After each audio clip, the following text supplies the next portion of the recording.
Je m'appelle Jérémy Fell, Elena est mon deuxième roman, après Les lois à leur porte, qui est sorti en 2015.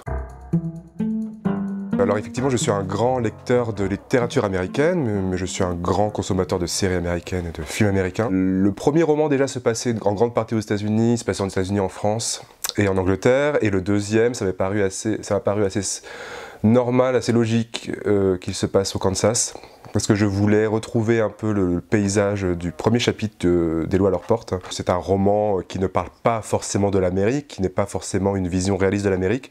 C'est une vision fantasmée, c'est une vision avec beaucoup de codes que je reprends pour les tordre. J'ai l'impression que je parle quand même de choses très personnelles et que j'avais besoin de l'écrire sous la forme d'une fiction, et pour moi le territoire absolu de la fiction, c'est les États-Unis.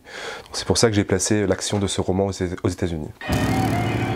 Alors monstres, depuis que je suis petit, je suis fasciné par les monstres, par les méchants. Ma mère m'a raconté assez récemment que j'étais toujours fasciné par les méchants. Voilà. Donc c'est quelque chose que j'ai depuis toujours. Moi j'ai toujours été un enfant assez peureux et j'ai toujours été fasciné par tous les monstres de cinéma au départ, donc Freddy, Jason, Michael Myers. Mon roman est plein de monstres, la figure du croque-mitaine est très présente, la figure de l'ogre. Et comme ces romans sont vraiment imprégnés des peurs de l'enfance, et de mes peurs de l'enfance, ils ressurgissent beaucoup. Donc il y a les monstres imaginaires et il y a les monstres humains. Dans le deuxième roman, Elena, nous avons 3 personnages qui peuvent être qualifiés de monstres, en tout cas qui commettent des actes monstrueux. J'ai essayé de faire en sorte que les lecteurs ne puissent pas s'empêcher d'avoir de l'empathie pour eux, parce que c'est pas parce que ces personnages sont des monstres qui sont si éloignés de nous que nous voudrions qu'ils le soient. C'est vrai que l'enfance, c'est là où tout se joue. Tous mes personnages sont comme ils le sont à l'âge où je les prends dans le livre, par rapport à une fêlure d'enfance, une blessure d'enfance. Hayley, Tommy et Graham, par exemple, et même Norma, ont tous vécu des traumatismes dans leur enfance, et c'est ces traumatismes-là qui régissent leur vie. C'est un peu le terreau, en fait, de leur psychologie actuelle et des actes qu'ils vont commettre. Famille, alors j'ai toujours beaucoup aimé les romans familiaux, les grandes sagas familiales.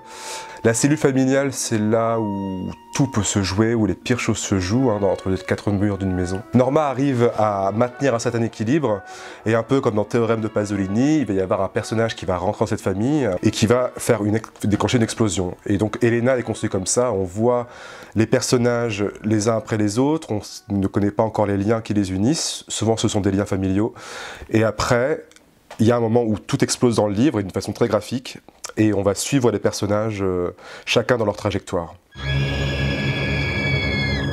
Je pense que la peur est une des émotions les plus fortes qu'on puisse ressentir au cinéma et en littérature. En tout cas, c'est une des émotions que moi j'adore ressentir. Quand je vois les réactions des lecteurs sur mes livres, je me rends compte que la peur est une des plus prégnantes. Freud en parlait très bien. Ce qui fait vraiment peur, c'est pas ce qui est vraiment près de nous ou ce qui est éloigné de nous, mais ce qui est vraiment dans les parages et qui peut surgir à n'importe quel moment. Et dans Elena, ça commence par un chapitre très très puissant, enfin j'ai un espèce de coup de poing, parce que je voulais qu'après le lecteur ressente la peur de retrouver ce personnage-là, il sache qu'il y a quelque chose qui va se déclencher, il ne sait pas à quel moment, donc il va suivre des personnages dans leur vie de tous les jours, et il peut se dire qu'à n'importe quel moment, quelque chose va se déclencher, et c'est cette peur-là qui peut être activée. Et je voulais vraiment travailler là-dessus, parce que c'est aussi les peurs qui définissent les personnages. La peur de l'autre, la peur des préjugés, la peur que notre vie explose, la peur de ne pas arriver à protéger ceux qu'on aime. Et je pense que c'est vraiment la peur en général qui est au centre des motivations des personnages d'Elena.